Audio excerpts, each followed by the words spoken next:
Please আপু, তুমি আমাকে ছেড়ে দাও। তোমার ওই দুটো আমার বউকে সঙ্গে লাগছে। এভাবে আমার সঙ্গে জোরাজোরি করো না, আমার এসব একদম ভালো লাগে না। আমাকে ছেড়ে দাও। তুই কি আমাকে নিজের হাতের পুতুল মনে করিস নাকি? যখন তখন তুই আমাকে যেটা বলবি আমি তখন সেটাই করব। শোন, আমি না অতটাও বোকা নই। আরে তুমি কোথায় থেকে কোথায় নিয়ে যাচ্ছ? তুমি বোকা হতে যাবে কেন? আমি তোমাকে এই কথা কখনো বলেছি কি? আমি তো শুধুমাত্র তোমাকে এটাই বললাম, আমাকে ছেড়ে দাও। তুমি আমার সঙ্গে যেগুলো করছো সেটা একদম ঠিক নয়, আর এটা আমার পছন্দ নয়। কিন্তু তোকে আমার পছন্দ সেই ছোটবেলা থেকেই। তোকে আবার বেশ পছন্দ লাগে। তুই এখন যেমন কিউটের ডিব্বা, ছোটবেলাতেও তেমনি কিউটের ডিব্বা আসিলি। জানিস, তোর গাল দুটো ধরে টানতে না আমার হেব্বি লাগতো। আরে আপু, তখন আমি ছোট ছিলাম, তাই তুমি আমার সঙ্গে এরকম করেছো, আমাকে কোলে নিয়েছো, আদর করেছো। কিন্তু এখন তুমিও বড় হয়ে গেছো আর আমিও বড় হয়ে গেছি, তাই এসব কিছু করা উচিত নয়। প্লিজ আমাকে এখন এখান থেকে যেতে দাও। হাই মাই ডিয়ার জান পাখি, সেটা আমি খুব ভালো করেই জানি। তখন তুমি ছোট ছিলে, তাই তোমাকে কোলে নিয়ে তোমার গালে পাপ্পি খেতাম। আর এখন তুমি বড় হয়ে গেছো, তাই তোমাকে জড়িয়ে ধরে তোমার ঠোঁটে পাপ্পি খাবো। আপু প্লিজ তুমি আমার থেকে একটু সরে দাঁড়াও। বললাম তো, তোমার ওই দুইটা আমার বুকের সঙ্গে ঘষা লাগছে, আমার কেমন যেন লাগছে। তোর বুকের সঙ্গে ঘষা খেতে না খুব ভালো লাগে। সেই জন্যই তো আমি তোর এতটা কাছে এসে দাঁড়িয়েছি, কারণ আমি চাই তুই আমার ভালোবাসায় পাগল হয়ে যা। তুই আমাকে আমার মতো করে ভালোবাস, আমাকে নিজের বউ হিসেবে গ্রহণ কর। আপু সত্যি তোমার মাথা খারাপ হয়ে গেছে, তাই তুমি এমন পাগলের মতো প্রলাপ করছো। কথাটা বলতেই প্রিয়াঙ্কা আশিককে ধাক্কা দিয়ে ফ্লোরে ছুঁড়ে ফেলে দিল, আর তারপরে বলতে লাগলো, হ্যাঁ, আমি সত্যি সত্যি পাগল হয়ে গেছি। তোকে ভালোবেসে পাগল হয়ে গেছি, কারণ তোকে আমি আমার নিজের জীবনসঙ্গী হিসেবে পেতে চাই। কিন্তু তোকে তো আমি কোনোভাবেই এই কথাটা শোনাতে পারছি না। তুই তো কোনো কথাই শুনছিস না। তুই আমার ভালোবাসার মূল্য কেন দিবি? এদিকে ফ্লোরে ছিটকে পড়ে যাওয়ার সময় ড্রেসিং টেবিলের কোনায় লেগে আশিকের কপাল ফেটে রক্ত বের হচ্ছে। আর আশিক তখন কান্না করতে করতে বলতে লাগলো, ও মা গো, বাবা গো, আমার কপালটা ফেটে গেছে। আম্মু আমাকে বাঁচাও, আমার খুব ব্যথা করছে। বলতেই প্রিয়াঙ্কা তার দিকে ফিরে তাকালো, আর দেখতে পেল সত্যি সত্যি কপাল ফেটে রক্ত বের হচ্ছে। তখনই প্রিয়াঙ্কা দৌড়ে গিয়ে নিজের গলা থেকে ওড়নাটা খুলে আশিকের কপালে বেঁধে দিল। আর তারপরে বাড়ির সবাই আশিকের চিৎকার শুনে সেখানে পৌঁছে গেল। সবাই একসঙ্গে প্রিয়াঙ্কাকে জিজ্ঞাসা করতে লাগলো, কিরে বাবা, কি হয়েছে তোর? এভাবে চিৎকার করছিস কেন? আমরা সবাই বসে গল্প করছিলাম, আর তোর চিৎকার শুনে দৌড়ে এখানে চলে এলাম। কি হয়েছে তোর? আশিক তখন ব্যথার চোটে কোনো কথা বলতে পারছে না। তখনই প্রিয়াঙ্কা আশিকের আম্মুকে বলতে লাগলো, আসলে পিসি, এরকম কোনো ব্যাপার না।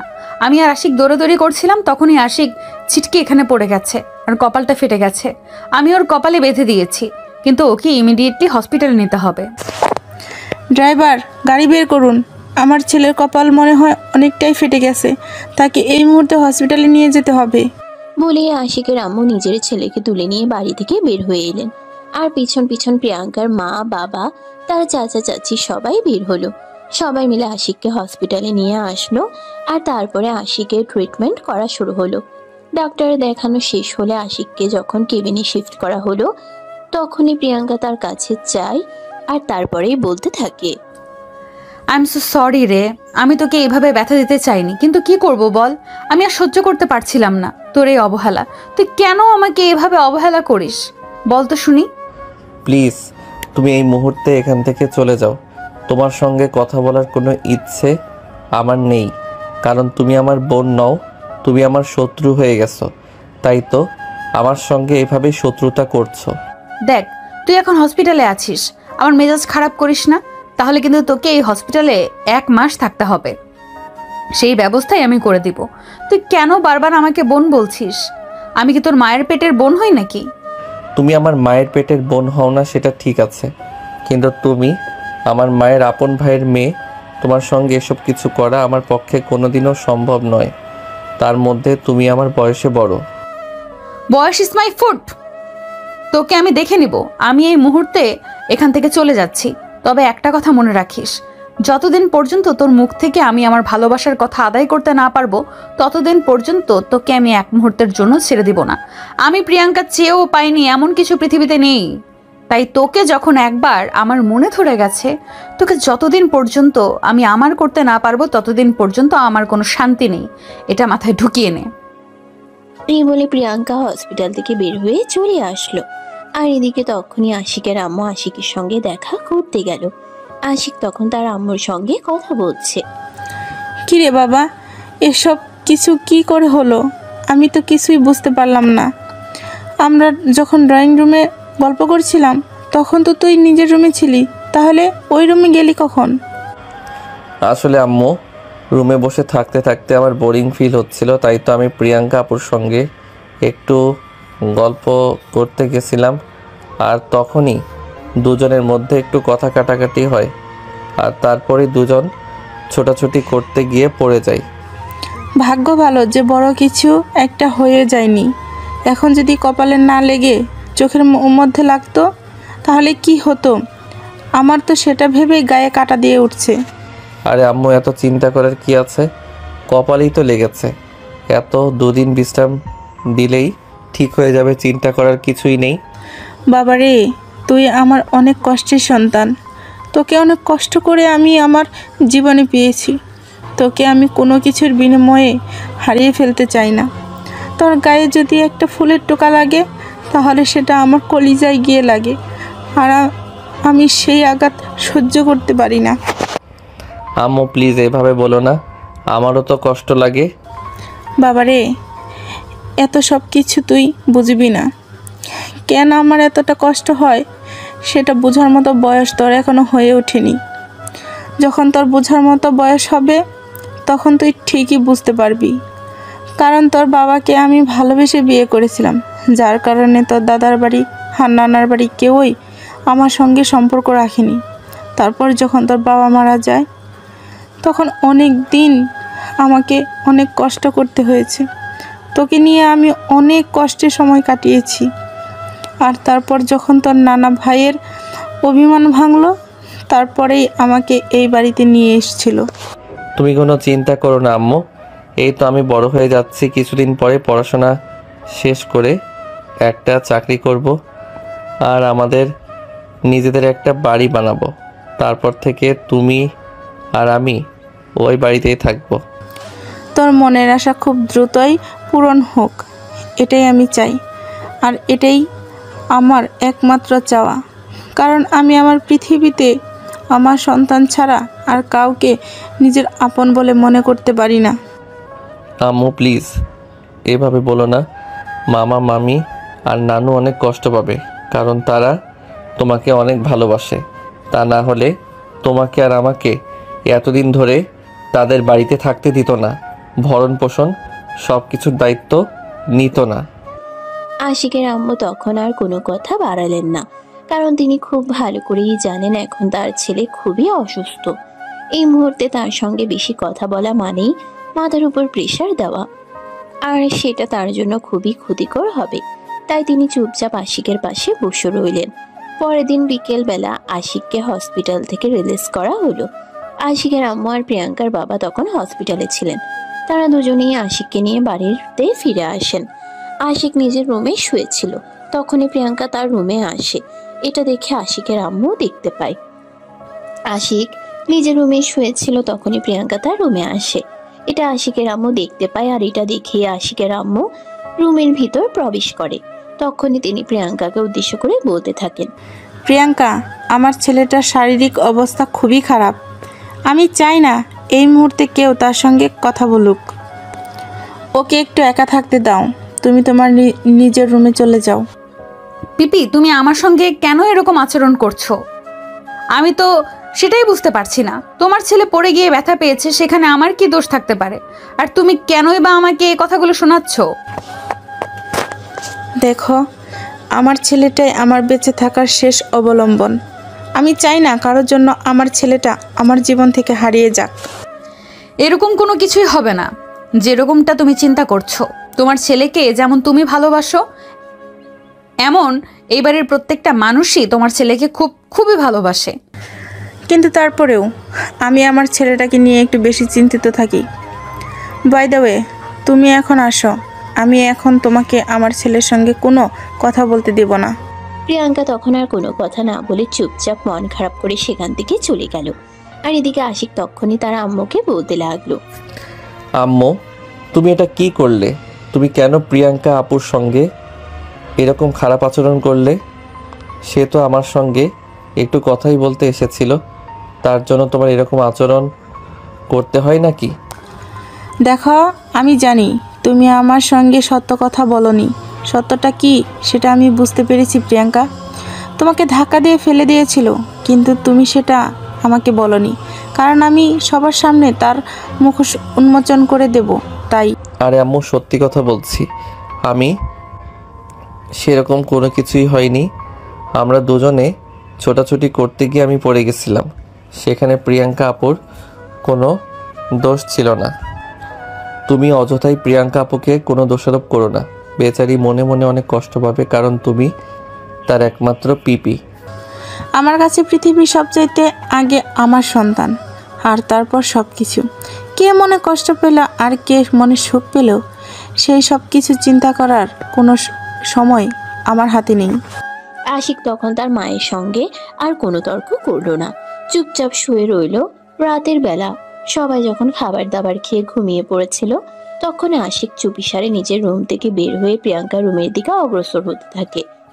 তখনই পিছন থেকে কেউ একজন বলতে থাকে, কিরে, তোকে না বললাম ঘুমিয়ে যেতে, তুই ওদিকে হেঁটে হেঁটে কোথায় যাচ্ছিস? আরে না, মানে আসলে আম্মু আমার ঘুম আসছিল না, তাই একটু হাঁটাহাঁটি করছিলাম। তুমি রুমে গিয়ে শুয়ে পড়ো, আমি শুয়ে পড়বো। তুই রুমে চল, তোর যদি ঘুম না আসে তাহলে আমি তোকে ঘুম পাড়িয়ে দেব, কিন্তু এখন এখানে হাঁটাহাঁটি করতে হবে না। রাত অলরেডি 11:30-এর বেশি বেজে গেছে। এই বলে আশিকের আম্মু আশিক রুমে আসতে না চাইলেও জোর করে তার হাত ধরে টানতে টানতে রুমে নিয়ে আসে। আর তারপর আশিককে বিছানায় বসিয়ে দিয়ে তার মাথায় হাত বুলিয়ে দিতে থাকে। এভাবে প্রায় আধা ঘন্টার মধ্যে আশিক ঘুমিয়ে গেল। আর তারপরেই তার আম্মু রুমের দরজা বাইরে থেকে আটকে দিয়ে চলে গেল। পরের দিন সকালবেলা যখন আশিকের ঘুম ভাঙলো, সে ওয়াশরুম থেকে এসে একটু রুম থেকে বের হওয়ার জন্য চেষ্টা করলো, কিন্তু তখনই দেখতে পেল দরজার বাইরের দিক থেকে আটকানো। তাই সে তার আম্মুকে ডাকতে থাকে, আম্মু, ওই আম্মু, কোথায় তুমি? আমার রুমের দরজা বাইরের দিক থেকে লক করা কেন? আশিকের আম্মু তখনও নিজের রুমে ঘুমাচ্ছিলেন। আশিকের গলার আওয়াজ শুনে বিছানা ছেড়ে নেমে বাইরে বের হয়ে আসেন, আর আশিকের রুমের দরজাটা খুলে দিয়ে বলতে থাকেন, কিরে, কি ব্যাপার? কি কি হয়েছে তোর? এভাবে সাত সকালবেলা চেঁচামেচি করছিস কেন? আম্মু, তুমি তো জানোই আমি প্রতিদিন সকালবেলা বাইরে বের হই একটু হাঁটাহাঁটি করার জন্য। আর আজ যখন বাইরে বের হতে চাইছিলাম, তখনই দেখলাম দরজাটা বাইরে থেকে লক করা। তুমি আমার রুমের দরজা কেন ব্লক করেছো? যাতে তুই রুম থেকে বের হতে না পারিস, কারণ এই মুহূর্তে তোর বাইরে যাওয়া একদম চলবে না। যা করার রুমের মধ্যেই করতে হবে। চুপচাপ রুমে বসে থাক, আমি তোর জন্য নাস্তা বানিয়ে নিয়ে আসছি। এই বলে আশিকের আম্মু রুম থেকে বের হয়ে চলে গেল। আশিক তখন তার আম্মুর মুখের উপর কোনো কথা বলতে না পেরে রুমের মধ্যেই বসে রইল। বেশ কিছুক্ষণ পর তার আম্মু তার জন্য নাস্তা বানিয়ে নিয়ে রুমে চলে আসে, আর তারপর তাকে খাইয়ে ওষুধ খাইয়ে দেয়। তখনই আশিক তার আম্মুর হাত দুটো ধরে বলতে থাকে, আম্মু, আমার এইভাবে সারাদিন বাসায় বসে থাকতে একদম ভালো লাগছে না। আমি একটু বাইরে যেতে চাই, আমার দম বন্ধ হয়ে আসছে। এখন তোমার কোথাও যাওয়া চলবে না। বিকেলবেলা আমি তোমাকে পার্কে নিয়ে যাব হাঁটাহাঁটি করার জন্য। এখন তুমি রুমের ভেতরেই থাকবে, একদম রুম থেকে বের হওয়ার চেষ্টা করবে না, তাহলে কিন্তু আমার চাইতে খারাপ কেউ হবে না, বলে দিলাম। এখানে আশিকের আম্মু সেখান থেকে চলে গেল। আর আশিক তখন নিরুপায় হয়ে রুমের ভিতরেই বসে রইল, আর মনে মনে ভাবতে লাগলো হঠাৎ কি থেকে কি হয়ে গেল। আসলে আশিকের আব্বু আম্মু দুজনেই সম্পর্ক করে বিয়ে করেছিল, যার কারণে তাদের দুই ফ্যামিলি থেকে তাদের দুজনকে মেনে নেওয়া হয়নি। আশিকের বয়স যখন 8 মাস, তখন তার বাবা হঠাৎ করে গাড়ি অ্যাক্সিডেন্টে মারা যায়। আর তারপর থেকেই তাদের জীবনে নেমে আসে দুর্বিষহ। আশিকের আম্মু অনেক চেষ্টা করেন তার শ্বশুরবাড়ির মানুষের সাথে যোগাযোগ করতে, কিন্তু তারা কোনোভাবেই আশিকের আম্মু আর আশিকের দায়িত্ব নিতে রাজি ছিল না। তাই বাধ্য হয়ে আশিকের আম্মু তার বাবার বাড়ির লোকের সঙ্গে যোগাযোগ করে। আর তারপরে আশিকের নানা ভাই আশিকের আম্মুকে নিজের বাড়িতে নিয়ে আসেন। আর তার ঠিক 2 বছর পরে আশিকের নানা ভাই মারা যান। তারপর থেকেই আশিকের 2 মামা আশিক এবং তার মায়ের সমস্ত দায়িত্ব নিজেদের কাঁধে তুলে নেন। আর একমাত্র বোন হওয়ায় তারা তাদের বোন এবং বোনের ছেলে যথেষ্ট দেখাশোনা করেন। আশিক এখন বড় হয়েছে, এই বছর ইন্টার সেকেন্ড ইয়ারে পড়াশোনা করছে। আর এদিকে প্রিয়াঙ্কা এবছর অনার্স ফাইনাল ইয়ারে পড়াশোনা করছে। ইতিমধ্যে প্রিয়াঙ্কাকে বিয়ে দেওয়ার জন্য পাত্র দেখা হচ্ছে, কিন্তু প্রিয়াঙ্কা কাউকেই পছন্দ করছে না, কারণ সে মনে মনে ছোটবেলা থেকে আশিককে অনেক পছন্দ করে। কারণ তার বয়স যখন 5 বছর, তখন আশিকের বয়স ছিল মাত্র 9 মাস। আর তখনই তারা এই বাড়িতে আসে। প্রিয়াঙ্কার নিজের কোনো ভাই বোন নেই, তাই খেলার সাথী হিসেবে আশিককেই পেয়েছিল আর সবসময় তার সঙ্গেই সময় কাটাতো। এভাবেই তার মনে একটা সময় আশিকের জন্য প্রচন্ড দুর্বলতা তৈরি হয়ে যায়। প্রিয়াঙ্কার এখন বোঝার মতো বয়স হয়েছে, তাই তার মনে বারবার এটাই মনে হয় যে আশিক তার জন্য পারফেক্ট জীবন সঙ্গী। আর সেই জন্যই সেদিনের এই ঘটনা ঘটেছিল। আজকের বিকেল বেলা যখন আশিক আর তার আম্মু বাসা থেকে বের হয়ে হাঁটতে যাওয়ার জন্য, তখনই প্রিয়াঙ্কা পিছন থেকে বলতে থাকে, পিপি, তুমি আশিককে নিয়ে কোথাও যাচ্ছ নাকি? হ্যাঁ, ওর তো শরীরটা ভালো নেই, তাই একটু বাইরে নিয়ে যাচ্ছি ঘোরাঘুরি করার জন্য। পিপি, আমি তোমাদের সঙ্গে যেতে চাই, আমাকে তোমাদের সঙ্গে নেবে? আরে বাবা, তোমাকে আবার কি দরকার আছে? তুমি তো একদম ঠিকই আছো, তুমি বাসাতেই থাকো না। পিপি, আসলে আমারও বাসায় বসে থাকতে বোরিং ফিল হচ্ছিল, তাই ভাবছিলাম যদি তুমি আমাকে তোমার সঙ্গে নিয়ে যেতে, তাহলে তোমার সঙ্গে একটু ঘুরোঘুরি করে তারপরে এই বাসায় ফিরে আসতাম। প্লিজ পিপি, না করো না। আশিকের আম্মু তখন আর কোনো কথা বললেন না, কারণ আশিকের নানু তখন ড্রয়িং রুমে বসা ছিল আর তিনি সম্পূর্ণ বিষয়টা দেখছিলেন। তারপর তারা 3 জনে মিলে বাসা থেকে বের হয়ে গেল। তাদের বাসার পাশেই একটা ছোট্ট পার্ক মতো ছিল। সেখানে গিয়ে এই আশিকের আম্মু একটা বেঞ্চে বসলো আর আশিককে বলতে লাগলো, যাও তুমি এখানে সন্ধ্যার আগ পর্যন্ত হাঁটাহাঁটি করো, আর সন্ধ্যার আগেই তোমাকে বাসায় নিয়ে চলে যাব। আশিক তখন তার আম্মুর কথায় সামনের দিকে পা বাড়ায়। আগে থেকে প্রিয়াঙ্কাও তখন আশিকের সঙ্গে এই কথা থাকে। এটা দেখে আশিকের আম্মু প্রিয়াঙ্কাকে বলতে থাকে, আরে তুমি কোথায় যাচ্ছ ওর সঙ্গে? ওকে একা যেতে দাও। পিপি, তুমি এখানে বসে থাকো, ওর তো শরীরটা খারাপ, যদি মাথা ঘুরে পড়ে যায়, তাই আমি ওর সঙ্গে যাচ্ছি। এই বলে প্রিয়াঙ্কা আশিকের হাত ধরে সামনের দিকে হাঁটতে লাগলো। বেশ কিছুক্ষণ দুজনে হাঁটাহাঁটি করলো। তখনই হঠাৎ করেই প্রিয়াঙ্কা আশিককে বলতে লাগলো, আচ্ছা, তোর কি একটু আমার জন্য মায়া কাজ করে না? করবে না কেন, অবশ্যই করে। তুমি আমার বড় মামার একমাত্র মেয়ে, আমার বড় বোন, আর একজন ভাই হিসেবে বোনের জন্য মায়া করবে, এটা তো স্বাভাবিক, তাই নয় কি? দেখ, আমি তোকে আগেও বলেছি আর এখনো বলছি, আমার মেজাজ খারাপ করিস না, তাহলে কিন্তু আমার থেকে খারাপ কেউ হবে না। তোকে কতবার বলছি আমাকে তুই বোন বলবি না, এটা আমার একদম ভালো লাগে না। আমি তোর বোন হয়ে থাকতে চাই না, আমি তোর বউ হয়ে থাকতে চাই। কিন্তু তুমি এটা খুব ভালো করেই জানো এটা আমার পক্ষে কখনোই সম্ভব নয়। আচ্ছা আপু, আমি এটা বুঝতে পারছি না তুমি এভাবে আমার পিছনে কেন পড়ে আছো। তুমি ভার্সিটিতে পড়াশোনা করো, এই বছর অনার্স ফাইনাল দেবে, তুমি দেখতে যথেষ্ট সুন্দরী। আর আমি যতদূর শুনেছি ভার্সিটির ছেলেরা তোমার পিছনে দিনরাত পড়ে থাকে। তুমি তাদেরকে ফেলে রেখে আমার মতো একটা পিচ্চি ছেলের সঙ্গে কেন রিলেশন বা এরকম কিছু একটা করতে চাইছো? ওরা আমার চেহারা আর বাবার সম্পর্ক থেকে পছন্দ করে, কিন্তু তোকে আমি ছোটবেলা থেকেই দেখে আসছি, তুই একদম শান্ত প্রকৃতির একটা ছেলে, তাই তোকে আমার ভীষণ ভালো লাগে। আর আমি জীবনসঙ্গী হিসেবে এমন একটা ছেলেকেই চাই যে খুবই শান্ত হবে, সারাদিন আমি তার মাথার উপর চিৎকার চেঁচামেচি করলেও একটা টু শব্দ পর্যন্ত করবে না। দেখো, এমন চেনার পৃথিবীতে অভাব নেই, তুমি তাদের মধ্যে থেকে একজনকে খুঁজে নাও, কিন্তু দয়া করে আমাকে ছেড়ে দাও, কারণ তুমি খুব ভালো করেই জানো আমার মা এবং আমরা দুজনেই কেউ কোনোদিন এই সম্পর্ক মেনে নিতে পারবো না। আর আমি যদি বলি তোদেরকে আমি এই সম্পর্ক মানিয়ে তবেই ছাড়বো, তার আগে তোকে আমি এক মুহূর্তের জন্যও ছাড়ছি না। আপু, আমি তোমাকে অ্যাজ এ ছোট ভাই হিসেবে রিকোয়েস্ট করে বলছি, তুমি জানো আমার জীবনটা কত দুর্বিষহ। আমার জীবনে ছোট্ট একটা স্বপ্ন আছে, আমি পড়াশোনাটা শেষ করে ছোট্ট একটা চাকরি করব। আর আমার মাকে ছোট্ট একটা বাড়ি বানিয়ে দিব, যেখানে আমার মা ছেলে মিলে থাকবো। তুমি আমার সেই স্বপ্নে পানি ঢেলে দিও না। এদিকে ততক্ষণে সন্ধ্যা হয়ে আসছিল, তাই আশিক তার আম্মুর কাছে চলে আসে। আর তারপর তারা তিনজনে বাসায় ফিরে আসে। এভাবেই চলছিল দিনগুলো।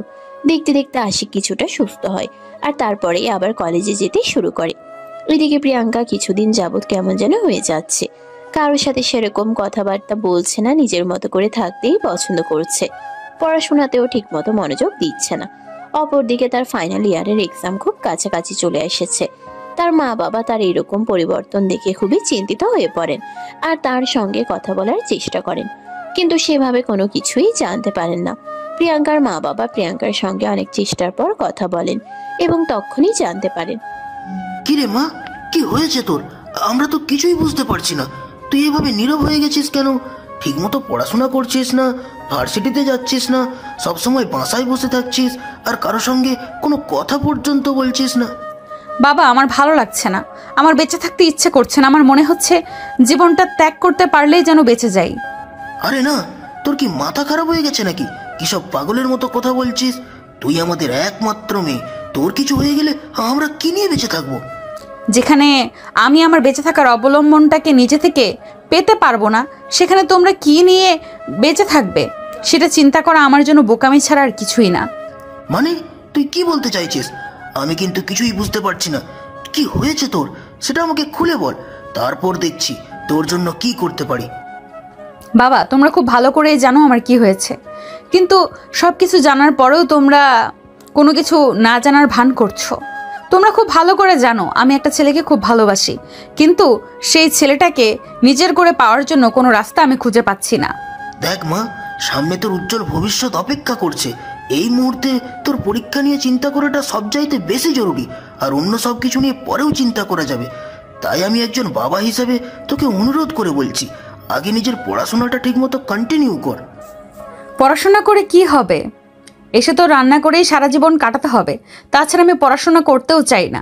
যেখানে আমার ভালোবাসার মানুষটাকে আমি আমার করে পেতে পারবো না, সেই মানুষটাকে নিয়ে সারা জীবন মনের মধ্যে স্বপ্ন পূরণ করে এসেছি, সেই মানুষটা যখন আমার হবে না, তখন আমি আমার জীবন নিয়ে আর বিন্দুমাত্র চিন্তা করতে চাইছি না। এভাবে পাগলামি করে না, পাগলামি করে কোনো কিছুই হয় না। তুমি নিজের পড়াশোনাটাকে শেষ করো, তারপর আমরা তোমার ব্যাপারটা ভেবে দেখছি। আমি কোনো কথা শুনতে চাই না বাবা। আমার আশিককে লাগবে মানে লাগবেই। যদি তাকে আমার করে না পাই, তাহলে আমি পৃথিবীর অন্য কাউকে তাকে পেতে দেব না। আচ্ছা মা, ঠিক আছে, সেটা আমরা পরে ভেবে দেখব। এখন তুমি পড়াশোনায় মনোযোগ দাও। তুমি ছোটবেলা থেকেই পড়াশোনায় খুবই ভালো, আর এখন যদি তুমি রেজাল্ট খারাপ করো তাহলে সেটা আমাদের জন্য খুবই খারাপ একটা খবর হবে, এবং তোমার প্রেস্টিজের ব্যাপার স্যাপার তো। তোমার ব্যাচমেটরা সবাই মনে মনে কি ভাববে সেটা একবার ভেবে দেখেছো? বাবা, তুমি এটা খুব ভালো করেই জানো আমাকে নিয়ে কে কি চিন্তা করলো, কে চিন্তা করলো না, সেই সব কিছু নিয়ে আমি কখনোই চিন্তা করি না। আর সেই সব কিছু নিয়ে চিন্তা করার কোনো ইচ্ছেও আমার নেই। আমি শুধু আমাকে নিয়ে চিন্তা করতে চাই, আর আমাকে নিয়েই থাকতে চাই। এইসব কথা শুনতে শুনতে প্রিয়াঙ্কার আম্মু প্রিয়াঙ্কার রুমে প্রবেশ করেন। এরপর তিনি মেয়েকে নিজের বুকের সঙ্গে জড়িয়ে নিয়ে বলতে থাকেন, দেখো মা, আমরা এটা জানি যে তুমি আশিককে পছন্দ করো আর কাকে নিজের জীবন সঙ্গী হিসেবে পেতে চাও, কিন্তু একটাবার একটু চিন্তা করে দেখো, তার মা এই সম্পর্কে রাজি নয়। আশিক তোমার সাথে বয়সে ছোট, তার বাবা বেঁচে নেই, তাদের নিজস্ব বাড়ি ভিটা পর্যন্ত নেই। তাহলে আমরা তোমাকে কিভাবে ওর হাতে তুলে দিতে পারি বলো? আমি কোনো কথা শুনতে চাই না, মানে একদমই চাই না। ওর বাবার কোনো কিছু নেই তাতে কি হয়েছে? আমার বাবার তো আছে, আর আমি আমার বাবার একমাত্র মেয়ে।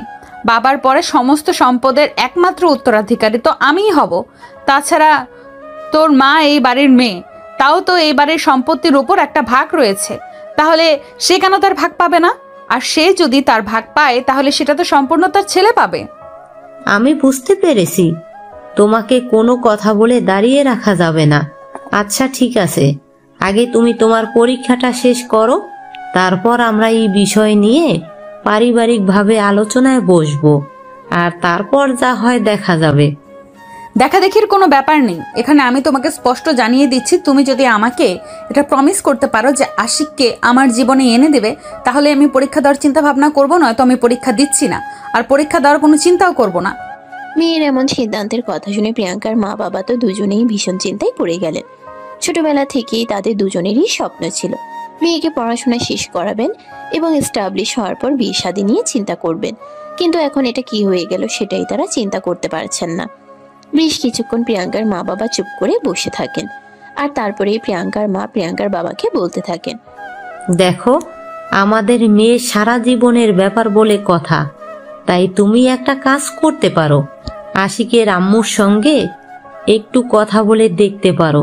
উনি তোমার নিজের বোন, আমি আশা করছি তুমি ওনাকে একটু রিকোয়েস্ট করে বললে উনি কখনোই না করতে পারবে না। আচ্ছা ঠিক আছে, কিন্তু সেটার জন্য তো একটা নির্দিষ্ট সময়ের প্রয়োজন। কিন্তু তোমার মেয়ে তো কোনো সময় দিতে চাইছে না। তুমি তোমার মেয়েকে বুঝিয়ে বলো, আমি অবশ্যই আশিকের আম্মুর সঙ্গে কথা বলবো, কিন্তু তার আগে যেন সে পরীক্ষাটা দেয়। তখন প্রিয়াঙ্কার আম্মু প্রিয়াঙ্কাকে বলতে থাকে, তোমার বাবা কি বলল সেটা শুনতে পেলে তো তুমি? আগে ঠিক মতো তোমার পরীক্ষাটা দাও, তারপরেই আমরা সবাই মিলে আশিকের আম্মুকে বুঝিয়ে বলবো। তাহলে অবশ্যই তিনি এই বিষয়টা মেনে নেবেন, আর আশিক কখনো তার মায়ের বিরুদ্ধে গিয়ে কোনো সিদ্ধান্ত নেবে না। আচ্ছা ঠিক আছে, তোমরা বলছো বলে শুধু আমি পরীক্ষা দেওয়ার সিদ্ধান্ত নিয়েছি, তা না হলে কিন্তু আমি কখনোই পরীক্ষা দিতাম না। তবে যদি কখনো এমনটা হয় তোমরা তোমাদের কথা রাখোনি, তাহলে কিন্তু আমার চাইতে খারাপ আর কেউ হবে না বলে দিলাম। আমি যদি আমার ভালোবাসার মানুষকে না পাই, তাহলে আমি আমার এই জীবন রাখবো না, আর এটাই আমার শেষ কথা। বলেই প্রিয়াঙ্কা রুম থেকে বের হয়ে গেল। বেশ কিছুক্ষণ তার মা বাবার চুপ করে সেখানে বসে থাকার পর তারাও নিজেদের রুমে চলে আসে, আর তারপর থেকেই মনে মনে চিন্তা করতে থাকে কিভাবে আশিকের আম্মুকে কনভিন্স করা যায়। দেখতে দেখতে প্রিয়াঙ্কার পরীক্ষা শুরু হয়ে গেল। প্রিয়াঙ্কার পরীক্ষাগুলো খুব ভালোভাবেই দিল এবং আজ পরীক্ষার শেষ দিন। সকালবেলা ঘুম থেকে উঠেই প্রিয়াঙ্কা ফ্রেশ হয়ে নাস্তা শেষ করে পরীক্ষা দিতে যাওয়ার জন্য তৈরি হয়ে গেল। আর তখনই তার বাবার সঙ্গে তার দেখা হয়ে গেল। প্রিয়াঙ্কার বাবার সঙ্গে দেখা হওয়ার সঙ্গে সঙ্গে প্রিয়াঙ্কা তার বাবাকে বলতে লাগলো, বাবা, আজ কিন্তু আমার পরীক্ষার শেষ দিন। তুমি আমাকে কি কথা দিয়েছিলে সেটা তোমার মনে আছে তো, নাকি আরো একবার তোমাকে সেটা মনে করিয়ে দিতে হবে? সেটার কোনো প্রয়োজন নেই মা। তুমি আমাকে কি বলেছিলে সেটা আমার খুব ভালো করেই মনে আছে। তোমাকে এসব কিচ্ছু নিয়ে চিন্তা করতে হবে না। আমি যখন তোমাকে একবার কথা দিয়েছি তখন আমি সেই কথা অবশ্যই রাখবো। এটাও আরো একবার মনে করিয়ে দিচ্ছি, তুমি যদি তোমার কথা রাখতে না পারো তাহলে আমাকে সারা জীবনের মতো হারাবে, আর তখন কিন্তু আফসোস করে কোনো লাভ হবে না। এই বলে প্রিয়াঙ্কা বাসা থেকে বের হয়ে গেল। আর এদিকে প্রিয়াঙ্কার বাবাও নাস্তা শেষ করে অফিসে চলে গেলেন। দুপুর টাইমে প্রিয়াঙ্কার বাবা প্রিয়াঙ্কার আম্মুকে কল দেয়, আর তারপর বলতে থাকে, আজ তো মেয়ের পরীক্ষার শেষ দিন, আজও বাসায় আসার পর কি হবে সেটাই তো ভেবে পাচ্ছি না। এত কিছু চিন্তা ভাবনা করার কোনো প্রয়োজন নেই। আমি তোমাকে যেমনটা বলেছিলাম তুমি ঠিক তেমনটাই করবে। তোমার বোনকে তুমি একটু বুঝিয়ে বলো, তাহলেই তোমার বোন রাজি হয়ে যাবে। তুমি এক কাজ করো, আজ বাসায় সবার জন্য একটু ভালো মন্দ রান্না করো, আর খাওয়া দাওয়া শেষ করে আজ রাতেই ড্রয়িং রুমে সবাইকে ডাকবে। আচ্ছা ঠিক আছে, কোনো সমস্যা নেই। তুমি এসব কিছু নিয়ে কোনো চিন্তা করো না, আমি এই বিষয়টা দেখছি। অতঃপর দুজনে কথা শেষ করে ফোন রেখে দেয়। আর এদিকে প্রিয়াঙ্কার আম্মু প্রিয়াঙ্কার বাবার কথা মতো বাসার সবার জন্য ভালো মন্দ রান্না শুরু করে দেন। বিকাল 3টা বাজে। পরীক্ষা শেষ হলে প্রিয়াঙ্কা বাসায় ফিরে আসে। কলিং বেল চাপ দিতেই তার আম্মু এসে দরজা খুলে দেয়। প্রিয়াঙ্কা বাসায় ঢুকতেই রান্নার গন্ধ নাকে লেগে গেল। আর তখন প্রিয়াঙ্কা তার আম্মুকে বলতে লাগলো, কি ব্যাপার আম্মু, রান্নার গন্ধ নাকি লাগছে? আজকে বাসায় স্পেশাল কোনো গেস্ট আসবে নাকি? স্পেশাল কোনো গেস্ট আসবে না, তবে তবে স্পেশাল কিছু কথা চলছে। তুমি নিজের রুমে যাও আর ফ্রেশ হয়ে নাও। প্রিয়াঙ্কা তখন আর কোনো কথা না বলে চুপচাপ নিজের রুমে চলে গেল। এদিকে তার আম্মু নিজের মতো করে কাজ করতে লাগলেন। বিকেল ঘনিয়ে সন্ধ্যা, আর সন্ধ্যা ঘনিয়ে রাত হয়ে গেল। প্রিয়াঙ্কার বাবা রাত 8টার মধ্যেই সেদিন বাসায় ফিরে আসলেন, যদিও অন্যান্য দিন একটু দেরি করেই আসেন।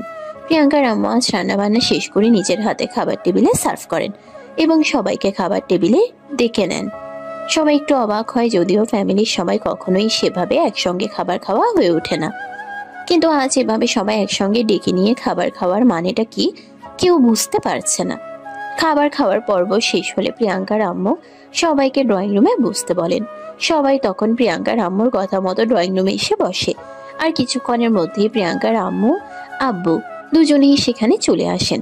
তখনই হঠাৎ করে প্রিয়াঙ্কার দাদু প্রিয়াঙ্কার আব্বু আম্মুকে উদ্দেশ্য করে বলতে থাকেন, কি ব্যাপার বড় বৌমা, কি হয়েছে? আমি তো কিছুই বুঝতে পারছি না। তুমি আজ এভাবে হঠাৎ করে আমাদের সবার জন্য এত কিছু আয়োজন করলে। আমি এখন তুমি সবাইকে ড্রয়িং রুমে ডেকে এনেছে, ব্যাপারটা কি? আমি তো কিছুই বুঝতে পারছি না। এত উত্তেজিত হওয়ার কিছুই নেই।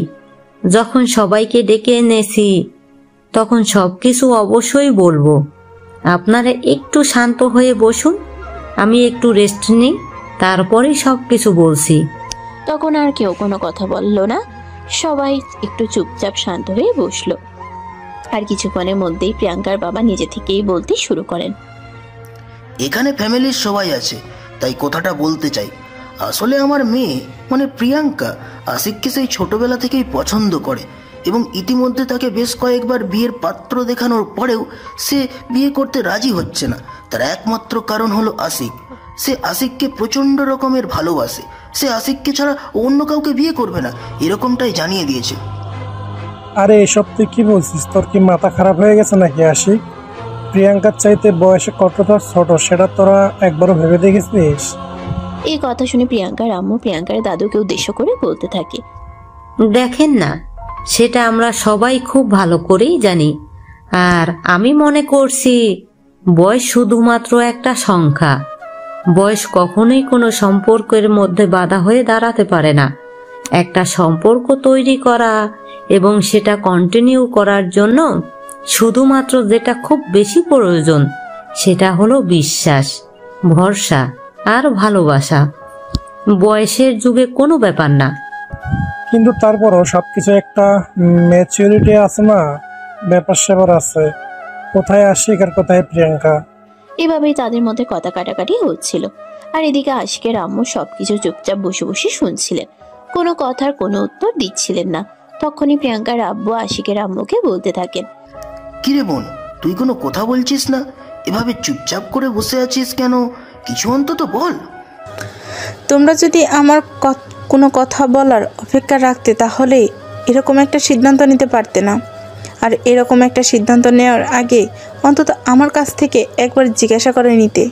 প্রিয়াঙ্কার বাবা তখন সেখান থেকে উঠে এসে আশিকের আম্মুর হাত ধরে বলতে থাকেন, বোন আমার, আমি জানি তুই একটা ভুল করেছিলি, তার জন্য আমরা সবাই তোর ওপর অনেকদিন রাগ করেছিলাম। কিন্তু দেখ, আমার মেয়েটা যখন থেকে একটু একটু করে বুঝতে শিখেছে তখন থেকেই আশিক এই বাড়িতে থাকে। তার সঙ্গেই আমার মেয়েটার দিনের বেশিরভাগ সময় কাটানো। এইভাবেই হয়তো আমার মেয়েটা তোর ছেলের প্রেমে পড়ে গেছে। তাকে ছাড়া কোনো কিছুই বুঝতে চাইছে না। আমি জানি সমাজ আমাদেরকে নিয়ে দুটো কটু কথা বলবে, কিন্তু সমাজ আমাদের সংসার চালাবে না। মানে তুমি কি বলতে চাইছো সেটা আমি খুব ভালোভাবেই বুঝতে পারছি, কিন্তু এটা কোনোভাবেই সম্ভব না। কেন সম্ভব না? তুই কেন এরকম করছিস? আমার মেয়েটা তোর ছেলেটাকে সত্যিই অনেক বেশি ভালোবাসে। তাছাড়া তোর ছেলে ছোটবেলা থেকেই এই বাড়িতেই বড় হয়েছে, আর এখন যদি সে এই বাড়িতেই থেকে যায় তাহলে তার সমস্যা কোথায়? তখনই প্রিয়াঙ্কার আম্মু সেদিকে এগিয়ে আসেন আর আশিকের আম্মুর পাশে বসে বলতে থাকেন, হ্যাঁ বোন, তোমার ভাইয়া একদম ঠিক কথাই বলছে। আমিও মনে মনে এরকমটাই চিন্তা করছি। প্রিয়াঙ্কা তো আমাদের বাড়ির মেয়ে আর আশিকও আমাদের বাড়ির ছেলে। তাদের দুজনের মধ্যে একটা সম্পর্ক তৈরি হলে সেটা আমাদের ফ্যামিলির জন্যই ভালো হবে। মানে তুমি কোন ভালো কথাটা বলছো আমি ঠিক বুঝতে পারছি না। এখানে ভালো মন্দ বলতে কি তোমরা সম্পদ, টাকা পয়সা এগুলোর কথা চিন্তা করছো নাকি? দেখো, আমি সেই সব কথা বলতে চাইছি না। তোমার স্বামী বেঁচে নেই, তোমার ছেলে তোমার একমাত্র সম্বল। তোমার ছেলে বড় হচ্ছে, তাকে বিয়ে করাতে হবে। অন্য বাড়ি থেকে যদি একটা মেয়ে আসে তাহলে কিন্তু সে কখনোই তোমাকে নিজের আপন মনে করবে না, যতটা প্রিয়াঙ্কা মনে করবে। তাছাড়াও তোমার ছেলে সারাদিন বাড়িতে বসে থাকবে না, তাকে চাকরি বাকরি করার জন্য বাইরে যেতে হবে। এই যুগের মেয়েদের সম্পর্ক তুমি খুব ভালো করেই জানো, তারা শাশুড়িকে সহ্য করতে পারে না। কিন্তু আমার মেয়ের ক্ষেত্রে সেটা আমি গ্যারান্টি দিয়ে বলতে পারি এরকমটা হবে না, কারণ তার শরীরে তো তোমাদের রক্তই বইছে। আশিকের আম্মু তখন কোনো কথা বলছে না, চুপচাপ বসে আছে। তখনই আবারও প্রিয়াঙ্কার আব্বু আশিকের আম্মুকে উদ্দেশ্য করে বলতে থাকে, হ্যাঁ বোন, তোর ভাবি একদম ঠিকই কথা বলেছে। তুই তোর ভাবির কথা মেনে নে, এটা তোর, আমার এবং আমাদের ফ্যামিলির জন্য খুবই ভালো হবে। এদিকে প্রিয়াঙ্কার দাদু আর ছোট চাচা ততক্ষণ সবকিছু মনোযোগ দিয়ে শুনছিলেন। তখনই পেছন থেকে প্রিয়াঙ্কার ছোট চাচা আশিকের আম্মুকে বলে, হ্যাঁ আপু, ভাইজান আর ভাবি একদম ঠিক কথা বলেছে। আমিও মনে মনে এটাই ভাবছিলাম, কারণ তুমি আমাদের একমাত্র বোন। তোমার সঙ্গে কোনোভাবে খারাপ কিছু হোক এটা আমরা কখনোই চাইবো না। তাই আমরা সবাই চাই আশিক আর তুমি এই বাড়িতেই থেকে যাও। কিন্তু তারপরেও আর কোনো কিন্তু নাই বোন, কারণ আমি এটা খুব ভালো করেই জানি তোর ছেলে কখনোই তোর সিদ্ধান্তের বাইরে গিয়ে কোনো কথা বলবে না। তুই যদি রাজি হয়ে যাস তাহলে তোর ছেলেকে রাজি করানো জাস্ট 2 সেকেন্ডের ব্যাপার। আচ্ছা ঠিক আছে, আমি এই বিষয়টা ভেবে দেখব, কিন্তু আপাতত কোনো সিদ্ধান্ত নিতে পারছি না, তার জন্য আমি ক্ষমা চাই। এই বলে আশিকের আম্মু সেখান থেকে উঠে নিজের রুমে চলে যান।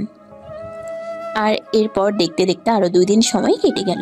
এদিকে প্রিয়াঙ্কা তার আম্মুকে বারবার আশিকের আম্মু কি সিদ্ধান্ত নিয়েছে সেটা জানার জন্য চাপ দিচ্ছে। তাই প্রিয়াঙ্কার আম্মু আজ নিজেই আশিকের আম্মুর সঙ্গে আবারও কথা বলতে গেলেন। তা কি ব্যাপার ননদিনী, তুমি কি সিদ্ধান্ত নিলে? তোমার ছেলেকে দিবে তো আমার মেয়ের সঙ্গে বিয়ে? ভাবি, এই বিষয়টা অ্যাভয়েড করলে হয় না? কেন জানি আমার ভালো লাগছে না। আরে ননদিনী, তুমি নিশ্চিন্তে থাকো, তোমার ছেলের ভবিষ্যৎ মাশাআল্লাহ খুব ভালো হবে। তোমাকে এসব কিছু নিয়ে কোনো চিন্তা করতে হবে না। তুমি আমাদের উপর সবকিছু ছেড়ে দাও, আমরা তো আছি। আচ্ছা ঠিক আছে, আমি রাজি। আলহামদুলিল্লাহ, অবশেষে তুমি রাজি হলে, এটা শুনে খুব ভালো লাগলো। যাই হোক, এই খুশির খবরটা আমি আমার মেয়েকে এক্ষুনি দিয়ে আসি। এই বলে প্রিয়াঙ্কার আম্মু সেখান থেকে দৌড়ে তখনই নিজের মেয়ের রুমে চলে গেলেন। আর তারপর প্রিয়াঙ্কাকে কথাটা বললেন। প্রিয়াঙ্কা কথাটা শোনা মাত্রই খুশিতে লাফিয়ে উঠল আর চিৎকার দিয়ে বলতে থাকে, ইয়াহু, অবশেষে আমার মনের আশা পূরণ হতে চলেছে। আর তখনই সে খুশিতে তার আম্মুকে জড়িয়ে ধরে বলতে থাকে, আম্মু, আই এম সো হ্যাপি। আজ আমার মতো খুশি এই পৃথিবীতে আর কেউ নেই, কারণ আমি আমার ভালোবাসার মানুষটাকে অবশেষে পেতে চলেছি। আম্মু, আমি 1 সপ্তাহের মধ্যে বিয়ে করতে চাই, তোমরা সবকিছুর আয়োজন করো। আরে মা, সবকিছু এভাবেই বললে হুটহাট করে করা যায় না। বিয়ে শাদির ব্যাপার, একটু ঠান্ডা মাথায় চিন্তা ভাবনা করে তারপর সবকিছুর ব্যবস্থা করতে হবে। আমি কোনো কথা শুনতে চাই না। তোমাকে কি বললাম তুমি বুঝতে পারোনি? আমি দ্রুত বিয়ে করতে চাই। আমি আমার ভালোবাসার মানুষটাকে ছাড়া 1 মুহূর্তও থাকতে পারছি না। আমার নিঃশ্বাস বন্ধ হয়ে আসছে, সেটা তোমরা কেন বুঝতে পারছো না? আচ্ছা বাবা, ঠিক আছে, কোনো সমস্যা নেই। আমি তোর বাবার সঙ্গে এ ব্যাপারে কথা বলছি আর যত দ্রুত সম্ভব বিয়ের ব্যবস্থা করছি। এই বলে প্রিয়াঙ্কার আম্মু প্রিয়াঙ্কার রুম থেকে বের হয়ে চলে গেলেন। সেদিন রাতেই প্রিয়াঙ্কার বাবা বাড়িতে আসার পর প্রিয়াঙ্কার আম্মু প্রিয়াঙ্কার বাবাকে সব খুলে বলেন। আর তখন প্রিয়াঙ্কার বাবা বলতে থাকে, আচ্ছা ঠিক আছে, কোনো সমস্যা নেই, আমি দেখছি, যত দ্রুত সম্ভব বিয়ের ব্যবস্থা করব। এই বলে তিনি খাওয়া দাওয়া করে ঘুমিয়ে পড়েন। পরের দিন সকালবেলা ঘুম থেকে উঠে সবাই নাস্তার টেবিলে আসে, কিন্তু আশিকের আম্মু নাস্তার টেবিলে আসে না। এটা দেখে সবাই একটু চিন্তিত হয়ে পড়ে, কারণ আশিকের আম্মু প্রতিদিন সময় হওয়ার আগেই নাস্তার টেবিলে চলে আসেন। প্রিয়াঙ্কার আম্মু তখন সবাইকে খাবার দিয়ে খেতে বলল আর নিজে আশিকের আম্মুর রুমে চলে গেলেন আশিকের আম্মুর কি হয়েছে সেটা দেখার জন্য। কিন্তু সেখানে গিয়ে যেটা দেখলেন সেটার জন্য কিন্তু তিনি সেখানে গিয়ে যেটা দেখলেন সেটার জন্য মোটেও প্রস্তুত ছিলেন না। এই যে আমার ননদিনী, ও ননদিনী, কি হয়েছে আপনার? আপনি এত বেলা হয়ে গেছে, এখনো ঘুম থেকে উঠছেন না কেন? আপনার কি শরীর খারাপ লাগছে নাকি? প্রিয়াঙ্কার আম্মু কিন্তু আশিকের আম্মুর কোনো সারা শব্দ পাচ্ছিলেন না। তিনি চুপচাপ শুয়েছিলেন। এটা দেখে প্রিয়াঙ্কার আম্মু কিছুটা চিন্তিত হয়ে পড়েন। আর তারপরেই তিনি আশিকের আম্মুর গায়ে হাত দেন, কিন্তু পুরো শরীর ততক্ষণে ঠান্ডা হয়ে জমে গেছে। এটা দেখেই তিনি একদম পিছিয়ে গিয়ে চিৎকার দিয়ে ওঠেন। প্রিয়াঙ্কার বাবা কোথায়? তুমি তাড়াতাড়ি এদিকে আসো। প্রিয়াঙ্কার আম্মুর এমন চিৎকার শুনে বাড়ির সবাই দৌড়ে আশিকের আম্মুর রুমে চলে গেল। প্রিয়াঙ্কার আম্মুকে দেখে খুবই ভয় আর তো দেখাচ্ছিল। এটা দেখেই সবাই জিজ্ঞাসা করতে লাগলো কি হয়েছে, কিন্তু প্রিয়াঙ্কার আম্মু কোনো কথা বলতে পারছিলেন না, শুধু হাতের ইশারায় আশিকের আম্মুকে দেখাচ্ছিলেন। ততক্ষণে প্রিয়াঙ্কার ছোট চাচা সেদিকে এগিয়ে যায় আর আশিকের আম্মুর শরীরে হাত দিয়ে দেখেন শরীর জমে একদম বরফের মতো হয়ে গেছে। তিনি আর কোনো কথা বলতে পারলেন না, ধপাস করে ফ্লোরে বসে পড়লেন। এদিকে প্রিয়াঙ্কার দাদু তাদের চিৎকার শুনে নিজের রুম থেকে বের হয়ে আসেন, কারণ তিনি সকালে কখনোই নাস্তা করেন না, একটু দেরিতে ঘুম থেকে ওঠেন। প্রিয়াঙ্কার দাদু প্রিয়াঙ্কার পিপির রুমে এসে দেখে সবাই কিভাবে স্তব্ধ হয়ে দাঁড়িয়ে থাকতে দেখে জিজ্ঞাসা করতে থাকেন, কি ব্যাপার, কি হয়েছে? আমি তো কিছুই বুঝতে পারছি না। তোমরা সবাই এভাবে স্তব্ধ হয়ে দাঁড়িয়ে আছো কেন? কি হয়েছে? আমার মেয়ের ও এখনো ঘুম থেকে উঠিনি কেন? তখনই প্রিয়াঙ্কার আম্মু আস্তে আস্তে ভাঙা গলায় বলতে থাকেন, আপনার মেয়ে আর আমাদের মাঝে নেই, আমাদের ছেড়ে অনেক দূরে চলে গেছে। কথাটা শোনা মাত্রই প্রিয়াঙ্কার দাদু এক চিৎকার দিয়ে হার্ট অ্যাটাক করেন। তখনই প্রিয়াঙ্কার বাবা প্রিয়াঙ্কার দাদুকে নিয়ে হসপিটালে চলে যান আর প্রিয়াঙ্কার ছোট চাচাকে দাফন কাফনের ব্যবস্থা করার জন্য বলেন। প্রিয়াঙ্কার দাদুকে হসপিটালে ভর্তি করে রেখে তারপর প্রিয়াঙ্কার বাবা বাসায় চলে আসে। আর পুরো ঘটনা ঘটে যাওয়ার পরেও আশিক কারোর সঙ্গে কোনো কথা বলছে না, একদম স্তব্ধ হয়ে মায়ের লাশের পাশে বসে আছে। কান্না করা তো দূরের কথা, সে যেন কোনো কথা বলতেও ভুলে গেছে। তার চোখ দিয়ে পানি পড়ছে না, ঠোঁট দিয়ে কোনো কথা বের হচ্ছে না, একদম নিস্তব্ধ হয়ে আছে ছেলেটা।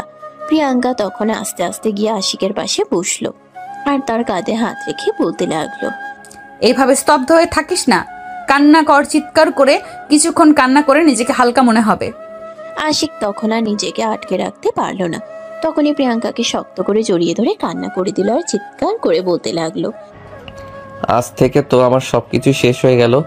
আজ থেকে কেউ আর আমাকে শাসন বারণ কিছুই করবে না।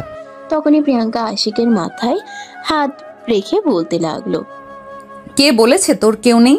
আমরা পুরো পরিবার তোর পাশে আছি, কোনো চিন্তা করিস না। আল্লাহ যা করেন ভালোর জন্যই করেন, তিনি উত্তম ফয়সালাকারী আর তার সিদ্ধান্ত মেনে নেওয়া বান্দার জন্য মঙ্গলজনক। তখনই আশিক আরো জোরে কান্না করতে করতে বলতে থাকে, তুমি কি এটা বলতে চাইছো আমার জীবন থেকে সবকিছু কেড়ে নেওয়া আমার জন্য ভালো হয়েছে? জন্মের পর বাবার আদর পাইনি, দাদা তো কী জিনিস সেটা কোনোদিন চোখে দেখিনি। আমার মা আমাকে প্রচণ্ড রকম ভালোবাসে, আগলে রাখতে চেয়েছিল, আর সে আজ হঠাৎ করেই কোনো কিছু না জানিয়ে না ফেরার দেশে চলে গেল। তারপরও আমাকে বলছো শান্ত হতে। আমি কিভাবে শান্ত হব? কাকে নিয়ে শান্ত হব? চিন্তা করিস না, বললাম তো আমরা আছি এবং আমরা সবাই তোর পাশে আছি। হ্যাঁ, সে তো তোমরা সবাই আছো, কিন্তু যেই মানুষটার উপস্থিতি আমার জীবনের সবচাইতে বেশি গুরুত্বপূর্ণ, সেই মানুষটাই আমার জীবন থেকে হারিয়ে গেল। আজ থেকে আমার মনে কোনো কষ্ট লাগলে আমি কাউকে খুলে বলতে পারবো না। আমার সাথে যত যাই কিছু হয়ে যাক না কেন, তবু আমি কারো কাছে কোনো কিছু শেয়ার করতে পারবো না। আচ্ছা, আমি সত্যিই এটা বুঝতে পারছি না, তোর এরকম মনে হওয়ার কারণটা কি? আমরা সবাই আছি তো। তাছাড়া তুই তো জানিস তোর সঙ্গে আমার বিয়ের কথা ফাইনাল হয়ে আছে, কিছুদিনের মধ্যেই অবশ্যই আমরা বিয়েটা করে নেব। I am sorry to say, please আপু, এখন আমি এসব কথা শুনতে চাই না। তুমি এই মুহূর্তে এখান থেকে চলে যাও, আমাকে একটু আমার মতো একা থাকতে দাও।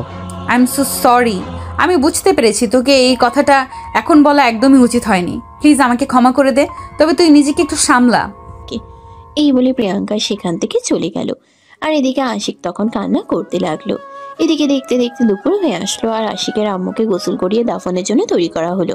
কিন্তু প্রিয়াঙ্কার দাদু তখনও হসপিটালে, ওনার তখনও জ্ঞান ফিরে আসেনি, বরঞ্চ ওনার অবস্থা ক্রমশ খারাপ হতে লাগলো।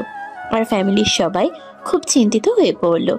এদিকে দাফনের কাজ তো আর আটকে রাখলে চলবে না, দাফনের কাজ শেষ করতেই হবে। তাই প্রিয়াঙ্কার বাবা এবং কাকা দুজনে মিলে সিদ্ধান্ত নিল আর যাই হোক দাফন শেষ করতে হবে।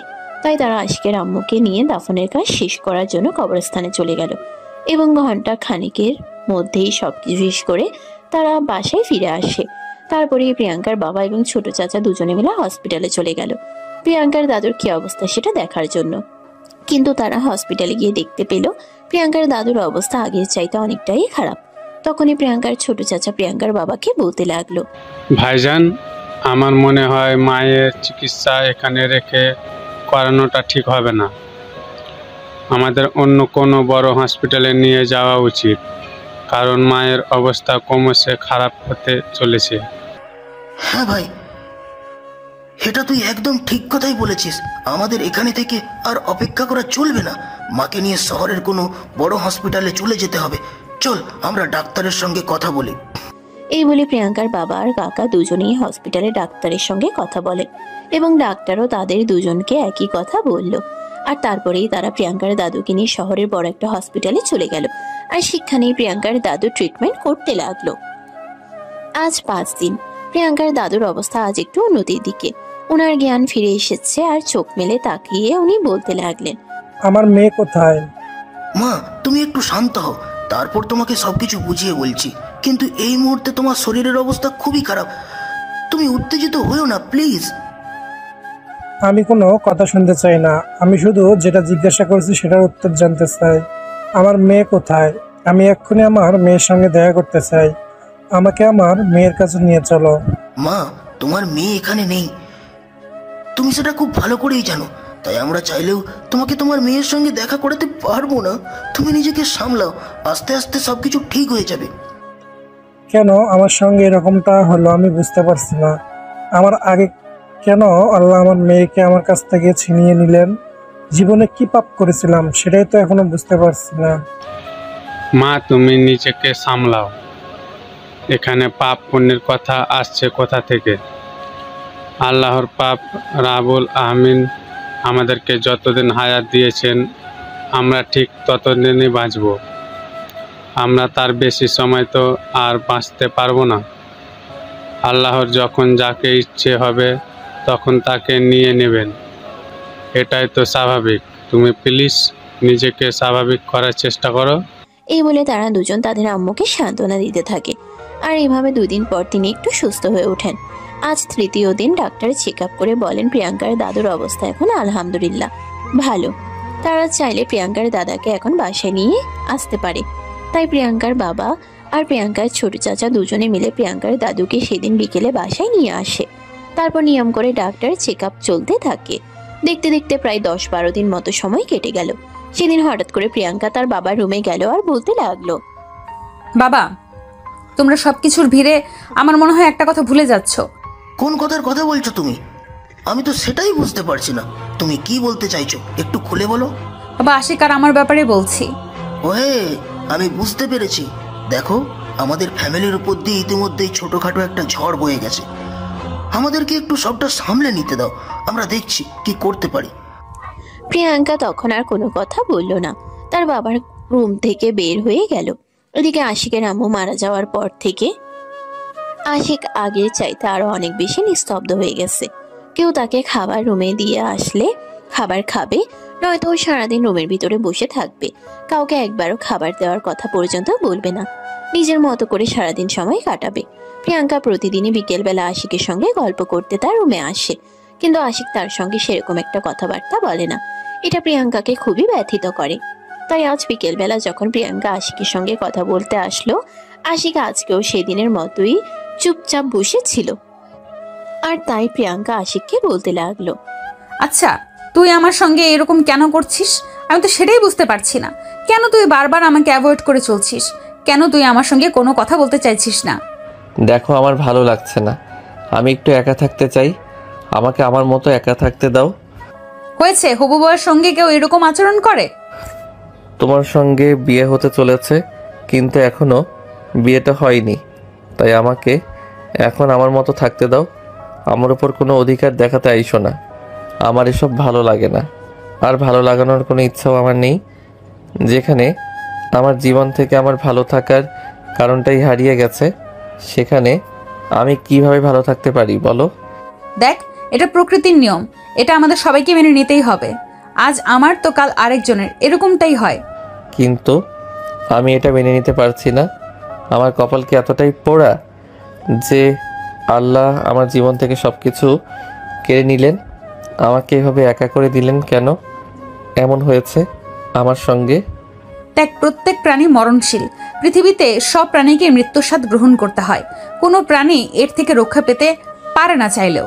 তাই প্লিজ তুই নিজেকে একটু স্বাভাবিক কর আর এই স্বাভাবিক বিষয়টা মেনে নে। এই বলে প্রিয়াঙ্কা সেই রুম থেকে বের হয়ে নিজের রুমে চলে আসলো। এরপর দেখতে দেখতে আরো বেশ কিছুদিন সময় কেটে গেল। ইতিমধ্যে সবকিছুই স্বাভাবিক হয়ে আসছে শুরু করেছে। প্রিয়াঙ্কার দাদু আলহামদুলিল্লাহ এখন আগের চাইতে অনেকটাই সুস্থ।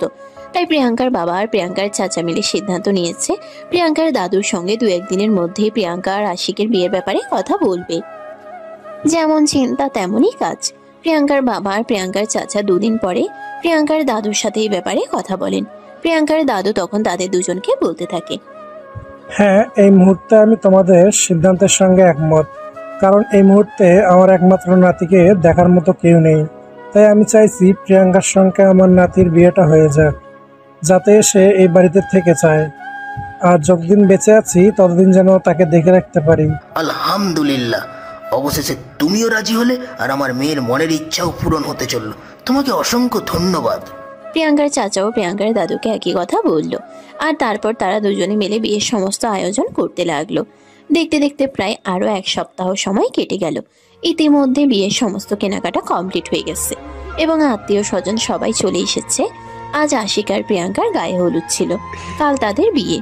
প্রিয়াঙ্কার বন্ধুরা সবাই তার বিয়েতে এসেছে, কিন্তু আশিক তার কোনো বন্ধুকে তার বিয়েতে ইনভাইট করেনি। তার পিছনে অবশ্যই যথেষ্ট কারণও আছে। আশিক তার চাইতে বয়সে বড় একটা মেয়েকে বিয়ে করছে। এটা তার বন্ধু মহলে জানাজানি হলে সবাই তাকে নিয়ে হাসাহাসি করবে, নানা রকম কথা শোনাবে। কিন্তু আশিক সেই সব কিছু সম্মুখীন হতে চায় না, তাই সে সব কিছু থেকে তার বন্ধুদেরকে দূরেই রেখেছে। অপরদিকে প্রিয়াঙ্কা তার বন্ধুদেরকে নিয়ে অনেক মজা করছে। দোস্ত, আসলে আমরা এদের বুঝতে পারছি না, ভার্সিটিতে এত হ্যান্ডসাম আর কিউট ছেলে থাকতে তুই কেন তোর পিচ্ছে একটা ফুফাতো ভাইকে বিয়ে করতে চাচ্ছিস? দেখ বান্ধবী, তোরা এটার বিষয়টা ঠিকভাবে বুঝতে পারবি না। এর পেছনে নির্দিষ্ট কোনো কারণ আছে। আর সবচাইতে বড় কারণ হলো এই মানুষটাকে আমি সেই ছোটবেলা থেকে দেখে আসছি। ছোটবেলা থেকেই তার প্রতি আমার একটা দুর্বলতা কাজ করত। বড় হওয়ার পর যেটাকে আমি ভালোবাসা বা ভালো লাগা বলতে বুঝেছি। তাই আমার এমন সিদ্ধান্ত নেওয়া, এই মানুষটার সঙ্গে আমি খুব সহজেই মানিয়ে নিতে পারবো। দেখ, আমাদের সবাই জীবনে এমন কিছু কিছু মুহূর্ত আসে যখন কিনা আমরা না চাইলেও ফ্যামিলির বিরুদ্ধে গিয়ে পছন্দের মানুষকে বিয়ে করতে পারি না। ফ্যামিলির মান সম্মান আর বাবা মায়ের কথা চিন্তা করতে গিয়েই তখন বাবা মায়ের পছন্দ করে ছেলেকে বিয়ে করতে হয়। তখন কি মেয়েরা মানিয়ে নিয়ে চলে না? হ্যাঁ, আমি জানি তখন অনেকেই মানিয়ে নিয়ে চলে, কিন্তু সেই মানিয়ে নিয়ে চলা আমার পক্ষে সম্ভব নয়। অপরিচিত একটা মানুষের সঙ্গে আমি কখনোই মানিয়ে নিতে পারবো না। আমি যে মানুষটাকে ছোটবেলা থেকে দেখেছি, যার সম্পর্কে আমি সব কিছু জানি, তার সঙ্গে আমি খুব সহজেই মানিয়ে নিতে পারবো। আচ্ছা, তোর কি একটা বারও একটুও খারাপ লাগছে না যে তুই তোর আপন ফুফাতো ভাইকে বিয়ে করছিস? এলাকার লোকজন তো এটা নিয়ে হাসাহাসি করবে। দেখ ভাই, এলাকার লোকজনকে কি কি করলো না করলো সেই সব বিষয় নিয়ে আমার বিন্দু মাত্র মাথা ব্যথা নেই। কারণ কেউ আমাকে ভালো রাখবে না। আমার ভালো থাকার দায়িত্ব দিন শেষে আমাকেই নিতে হবে। তাই কে কি ভাবলো, কে কি মনে করলো, সেই সব কিছুতে আমার কোনো কিছুই যায় আসে না। এরপর প্রিয়াঙ্কার বান্ধবী আর কোনো কথা বলল না। দেখতে দেখতে বিয়ের অনুষ্ঠান শুরু হয়ে গেল। কাজী সাহেব চলে এলো এবং তাদের বিয়ের কাজও সুসম্পন্ন হলো। সন্ধ্যা ঘনিয়ে রাত হতে চলল। বাইরে থেকে যত মেহমান এসেছিল সবাই নিজেদের বাড়িতে ফিরে গেল। আজ প্রিয়াঙ্কার রুমটা অনেক সুন্দর করে সাজানো হয়েছে। যদিও সবাই বলেছিল আশিকের রুমেই প্রিয়াঙ্কাকে দিয়ে আসতে, কিন্তু প্রিয়াঙ্কা বলেছে সে আশিকের রুমে যাবে না, আশিককে নিয়ে তার রুমে থাকবে। একটাই তো বাড়ি, তাহলে রুম নিয়ে কেন সমস্যা? তাই আর সবাই এই ব্যাপার নিয়ে কোনো কথা বলল না। যদিও আশিকের এতে অমত ছিল, কিন্তু আশিক সেটা প্রকাশ করেনি। রাত 11টা আশিক প্রিয়াঙ্কার রুমে বসে বসে প্রিয়াঙ্কার জন্য অপেক্ষা করছে। প্রিয়াঙ্কা তার বন্ধু বান্ধব সবাইকে বিদায় করে দিয়ে তারপর খাওয়া দাওয়া পর্ব শেষ করেই রুমে আসে। আর রুমে ঢুকে সঙ্গে সঙ্গে দরজাটা বন্ধ করে দেয়। আশিক তখন সোফায় বসেছিল। প্রিয়াঙ্কা শাড়ির ভার সহ্য করতে পারছিল না, তাই সে রুমে এসে আগে ওয়ার্ড্রপ থেকে ড্রেস নিয়ে সোজা ওয়াশরুমে চলে গেল। আর তারপর ফ্রেশ হয়ে এসে আশিকের দিকে তাকিয়ে বলতে লাগলো, যা শেরওয়ানি চেঞ্জ করে পাঞ্জাবি টুপি পরে ফ্রেশ হয়ে অজু করে আয়, দুজন একসাথে নামাজ পড়বো। আশিক তখন কোনো কথা না বলে ওয়াশরুমে চলে গেল। আর তারপর ফ্রেশ হয়ে পাঞ্জাবি টুপি পরে প্রিয়াঙ্কার কাছে আসলো। তখনই প্রিয়াঙ্কা দুটো জায়নামাজ একসঙ্গে বিছালো। একটাতে নিজে দাঁড়ালো আর অন্যটাতে ইশারায় আশিককে দাঁড়াতে বলল। আশিক তখনও কোনো কথা না বলে চুপচাপ দাঁড়িয়ে গেল। তারপরে দুজন একসঙ্গে নামাজে দাঁড়িয়ে গেল। নামাজ শেষ হলে প্রিয়াঙ্কা জায়নামাজ দুটো গুছিয়ে রাখলো, আর তারপরে ড্রেসিং টেবিলের উপরে রাখা ট্রেতে এক গ্লাস দুধ আর মিষ্টি সেগুলো নিয়ে আশিকের দিকে এগিয়ে আসলো। একটা মিষ্টি আশিকের দিকে এগিয়ে দিয়ে বলতে লাগলো, এই নে, এটা খেয়ে নে, আর তারপর এই গ্লাসের দুধটাও খেয়ে নে। কিন্তু আমি মিষ্টি খাই না, এটা তো তুমি খুব ভালো করেই জানো। তাহলে আমাকে কেন মিষ্টি দিতেছো? হ্যাঁ, এটা আমি খুব ভালো করেই জানি তুই মিষ্টি খাস না, কিন্তু তারপরেও আজ তোকে মিষ্টি খেতে হবে, কারণ এটাই রিচুয়াল। তাছাড়া আজ আমাদের বাসর রাত, আজ মিষ্টি আর দুধ খাওয়াটা তোর জন্য খুবই জরুরি। মানে তুমি কি বলতে চাইছো? আমি কিছু বুঝতে পারলাম না। আমি মিষ্টি কখনোই খাই না, আমার দাঁতে ব্যথা করে। আর আজ কেন আমাকে মিষ্টি খেতে হবে সেটাই তো বুঝতে পারছি না। তোকে এত কিছু বুঝতে হবে না, এত কিছু বোঝার কোনো প্রয়োজন নেই। তোকে যেটা করতে বলেছি তুই শুধু সেটাই কর। চুপচাপ দুধ আর মিষ্টি এই দুটো খেয়ে নে। কথাটা একটু জোরে ধমক দিয়েই বলে প্রিয়াঙ্কা। তাই আশিক আর তার মুখের উপর কথা বলার সাহস পেল না, চুপচাপ দুধ আর মিষ্টি দুটোই খেয়ে নিল। আর তারপরে প্রিয়াঙ্কা অন্য মিষ্টিটা নিজেকে নিয়ে বলতে লাগলো, চল, এবার আমাদের দীর্ঘদিনের অপেক্ষার প্রহর শেষ। এবার তোর সঙ্গে টি20 খেলবো। ব্যাট বল কোথায়? ব্যাট বল নিয়ে আসো তাহলে। কথাটা শুনেই প্রিয়াঙ্কা হু হু করে হেসে দিল আর বলতে লাগলো, বুদ্ধু জামাই আমার, এই টি20 ব্যাট বল দিয়ে খেলতে হয় না, তুই আর আমি দুজন মিলে খেলবো। চল আমার সঙ্গে, আমি তোকে দেখাচ্ছি। আর এসব তুমি কি বলছো? আমি তো এতদিন পর্যন্ত জানি টি20 শুধু ব্যাট বল দিয়ে খেলা যায়, তাহলে ব্যাট বল ছাড়া কিভাবে খেলবো? আমি তো সেটাই বুঝতে পারছি না। আমি তোকে বললাম না, এত কিছু তোর বোঝার প্রয়োজন নেই। তোকে আমি যেটা বলছি তুই শুধু সেটাই কর। চল আমার সঙ্গে। এই বলে প্রিয়াঙ্কা আর কোনো কথা বলার সুযোগ না দিয়ে ধাক্কা দিয়ে আশিককে বিছানার উপরে ফেলে দিল। আর তারপরে ওপর হয়ে আশিকের ঠোঁটের কাছে নিজের দুটা ঠোঁট নিয়ে বলতে লাগলো, আজকে টি20 তোর ওটার সঙ্গে খেলবো। ওটা মানে তুমি কোনটার কথা বোঝাতে চাইছো? আমি তো সেটাই বুঝতে পারছি না। তখনই প্রিয়াঙ্কা চোখের ইশারায় আশিকের তলপেটের দিকে দেখলো। আর এটা দেখে আশিক বলতে লাগলো, আরে এসব কি বলছো তুমি? তোমার কি মাথা খারাপ হয়ে গেছে নাকি? পাগলের মতো কথা বলছো। আমাকে সব কথা বলতে তোমার লজ্জা করছে না? আমি না তোমার ভাই হই। ও মারে, আমার জুনিয়র বুদ্ধু বর বলে কি? লজ্জা করবে কেন? আমি কি অন্য কেউ নাকি? আমি তো তোর বিয়ে করা বউ, আর তোর সব কিছুর উপর এখন থেকে আমার অধিকার রয়েছে। আরে যাও, সরো। তুমি এভাবে আমার বুকের উপর ঝুঁকে আছো কেন? তোমার ওই দুটো তো একদম দেখা যাচ্ছে, আর সেই সঙ্গে তোমার বুকের মাঝখানের বাদামি রঙের তিলটা। দেখা যাচ্ছে তো যাক, তাতে কি হয়েছে? আমি কি অন্য কাউকে দেখাচ্ছি নাকি? তাছাড়া এক্ষুনি তো সবকিছু খুলে ফেলবো। তোর সব কিছু আমি দেখবো, আর আমার সবকিছু তুই দেখবি। তাহলে এখন আর লজ্জা পাওয়ার কি আছে? কথাটা বলতে আশিক নিজের দুই হাত দিয়ে নিজের মুখ ঢেকে নেওয়ার বৃথা চেষ্টা করতে লাগলো, কিন্তু ততক্ষণে প্রিয়াঙ্কার তার দুই হাত বিছানার সঙ্গে চেপে ধরে তার দুই ঠোঁট নিজের দখলে নিয়ে ইচ্ছে মতো চুমু খেতে লাগলো। এদিকে আশিকের এসব কিছু একদম ভালো লাগছে না। সে প্রিয়াঙ্কার থেকে ছাড়া পাওয়ার জন্য ছটফট ছটফট করতে লাগলো। আর এটা দেখে প্রিয়াঙ্কা বলতে লাগলো, কি রে, কি হলো তোর? এইভাবে গলা কাটা মুরগির মতো ছটফট করছিস কেন? তোর শরীরে চুলকানি হয়েছে নাকি? আরে তুমি থেকে বলো না, চুলকানি হতে যাবে কেন? তুমি যেভাবে আমার শরীরের সঙ্গে ঘষাঘষি করছো, আমার ঠোঁট দুটোতে কামড় দিচ্ছ, মনে হচ্ছে তুমি আমাকে একদম কুকুরের মতো ছিঁড়ে ছিঁড়ে খেয়ে ফেলবে। ওই হারামজাদা, আমি কুকুর হতে যাব কেন?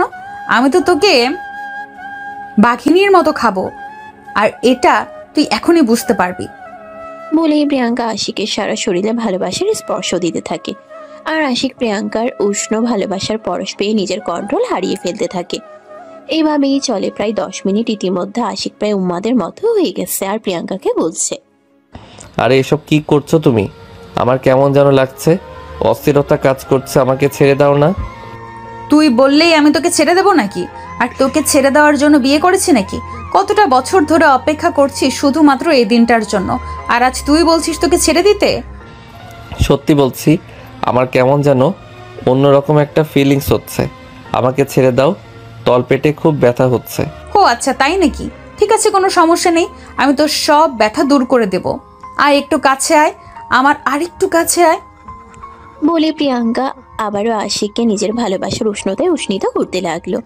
আর কিছু সময়ের মধ্যেই তারা দুজনে ভালোবাসার মহাসমুদ্রে ডুবে গেল। প্রায় 1 ঘন্টা পর প্রিয়াঙ্কা ক্লান্ত হয়ে আশিককে ছেড়ে দেয়। আর আশিক তখন হাঁপাতে হাঁপাতে বলতে লাগলো, আরে এটা তুমি কি করলে? নিজের ভাইয়ের সঙ্গে এরকম কিছু করতে তোমার লজ্জা লাগলো না? তুমি তো আমার সব কিছুই দেখে ফেলেছো, এখন আমার কি হবে? হুম হুম হুম। এই বলে আশিক বাচ্চাদের মতো কান্না করতে থাকে। আর তখনই প্রিয়াঙ্কা একটু রেগে গিয়ে ধমক দিয়ে আশিককে বলতে থাকে, ওই হারামজাদা চুপ কর, আমি তোর বিয়ে করাবো। আমি যদি তোর সবকিছু না দেখি তাহলে তোর সবকিছু কে দেখবে বল? কিন্তু আশিক তখন আর কোনো কথা বলল না, চুপচাপ বাচ্চাদের মতো কান্না করলো কিছুক্ষণ। আর তারপরে একটা কোলবালিশ জড়িয়ে ধরে ঘুমিয়ে পড়লো। এদিকে প্রিয়াঙ্কা যখন বুঝতে পারলো আশিক ঘুমিয়ে গেছে, তখন এই কোলবালিশটা সরিয়ে আশিককে নিজের বুকের সঙ্গে মিশিয়ে নিল। আর তারপর ঘুমিয়ে গেল। শেষ রাতে যখন আশিকের ঘুম ভাঙলো, তখনই সে নিজের মুখের উপর কারো গরম নিঃশ্বাস অনুভব করলো। আশিক চোখ মেলে তাকিয়ে দেখে সে প্রিয়াঙ্কার বুকে শুয়ে আছে। আর প্রিয়াঙ্কার ওই দুটো একদম তার মুখের কাছাকাছি। তখনই আশিক লাফ দিয়ে উঠে বসে। আর প্রিয়াঙ্কার ঘুমটে ভেঙে যায়। প্রিয়াঙ্কা তখন ধমক দিয়ে আশিককে বলতে থাকে, ওই হারামজাদা কি হলো তোর? এইভাবে লাফ দিয়ে উঠে গেলি কেন? আমি তো একটু হলেই ভয় পেয়ে গেছিলাম। আরে তোমার ওই দুটো একদম আমার মুখের ভিতর ঢুকে যাচ্ছিল তো। গেলে যে এত, তাতে কি হয়েছে? তুই তো আমার জামাই, চাইলে মুখে নিতেই পারিস, খেয়ে দেখতে পারিস, টেস্ট আছে কিন্তু হেব্বি। আশিক তখন বেশ লজ্জা মাখা মুখে বলতে লাগলো, দূর চাই, লাজ লজ্জা বলতে তোমার কিছুই নাই। নিজের ভাইকে এসব কথা বলতে তোমার লজ্জা করে না?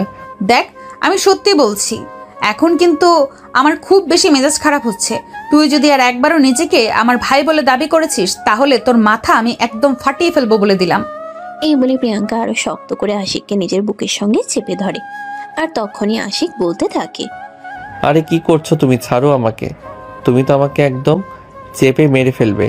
এমন অবস্থা হয়ে যাচ্ছে, আমার নিঃশ্বাস নিতে কষ্ট হচ্ছে, প্লিজ আমাকে একটু ছাড়ো। আমি ছাড়বো না তোকে।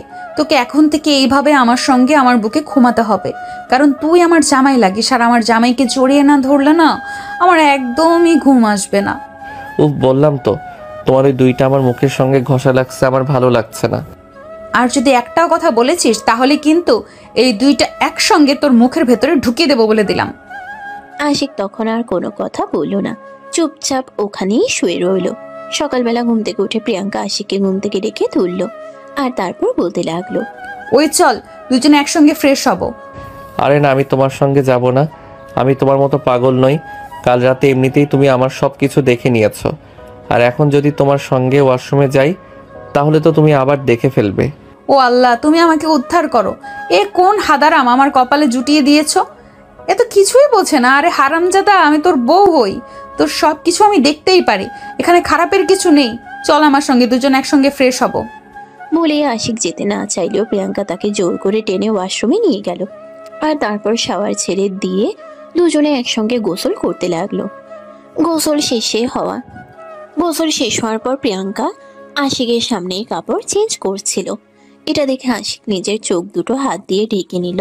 আর তখনই প্রিয়াঙ্কার ঠাস করে আশিকের গালে একটা চড় বসিয়ে দিয়ে বলতে লাগলো, ওই হারামজাদা, চোখ বন্ধ করে আছিস কেন?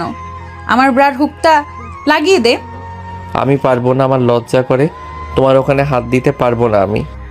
দেখ হারামজাদা, আমার মেজাজ খারাপ করিস না। আমি আবারও বলে দিচ্ছি, না হলে কিন্তু আমার যে খারাপ আর কেউ হবে না। চুপচাপ হুকটা লাগিয়ে দে। এদিকে আশিক কিন্তু প্রিয়াঙ্কাকে প্রচন্ড পরিমাণে ভয় পায়। তাই আর কোনো কথা না বলে প্রিয়াঙ্কার ব্রার হুকটা লাগিয়ে দিল। আশিক তখনও ভিজা কাপড়ে দাঁড়িয়ে আছে। আর এটা দেখে প্রিয়াঙ্কা বলতে লাগলো, ওই হারামজাদা, তুই এখনো কাপড় চেঞ্জ করিসনি কেন? ঠান্ডা লেগে যাবে তো, এমনিতেই শীতকাল। তারপর আমি চেঞ্জ করবো।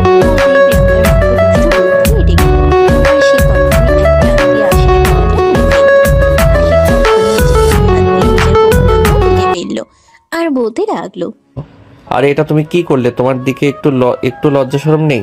না নেই, কারণ তুই আর আমি হাজব্যান্ড ওয়াইফ।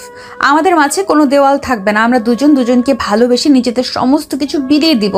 যা এখন শুকনো কাপড় পরে রেডি হয়ে আয়, সবাই মিলে একসঙ্গে নাস্তা করব। বলে প্রিয়াঙ্কা ওয়াশরুম থেকে বের হয়ে গেল। আর আশিক তখন তাড়াহুড়ো করে শুকনো কাপড় গায়ে দিয়ে দিল। প্রিয়াঙ্কা ড্রেসিং টেবিলের সামনে বসে চুল শুকাচ্ছে। এই প্রথমবার আশিক প্রিয়াঙ্কার দিকে ভালোবাসার দৃষ্টিতে তাকিয়ে আছে। আর কি অপরূপ লাগছে প্রিয়াঙ্কাকে ভেজা খোলা চলে। আশিক তখন তার পাশে গিয়ে দাঁড়ালো। আয়নায় প্রিয়াঙ্কা সবকিছুই দেখছিল, তাই সে আশিককে বলতে লাগলো। কিরে, আমার প্রেমে পড়ে যাচ্ছিস নাকি? বলতে আশিক লজ্জা পেয়ে একটু দূরে সরে গেল। তখনই প্রিয়াঙ্কা উঠে দাঁড়িয়ে পিছন ফিরে এক টান দিয়ে আশিককে নিজের বুকের সঙ্গে মিশিয়ে নিল আর বলতে লাগলো, বললাম না এভাবে আর লজ্জা পাবি না, আমি তোর বিয়ে করা বউ, আমার কাছে তোর কিসের লজ্জা। তারপর এক সময় তুমি আমার আপু ছিলে। আরে অতীতের কথা ভুলে জানা, এখন যা আছি তা নিয়ে চিন্তা কর। এই বলে প্রিয়াঙ্কা আশিককে আরেকটু টান দিয়ে নিজের বুকের সঙ্গে মিশিয়ে নিয়ে বলতে লাগলো। ওভাবে কি দেখছিলি? আমাকে আদর করতে ইচ্ছে করছিল? তখনই আশিক লজ্জা মাখা মুখে বলতে থাকে, একটু একটু। তাহলে দূরে দাঁড়িয়ে আছিস কেন ভাই? আমার কাছে আয়, আরেকটু কাছে। এই বলে প্রিয়াঙ্কা আশিককে টান দিয়ে নিজের আরো কাছে টেনে নিয়ে তার ঠোঁটে নিজের ঠোঁট দুটো ডুবিয়ে দিল আর ভালোবাসার মহাসমুদ্রে ডুবে গেল। এভাবেই শুরু হলো তাদের নতুন এক ভালোবাসার গল্প।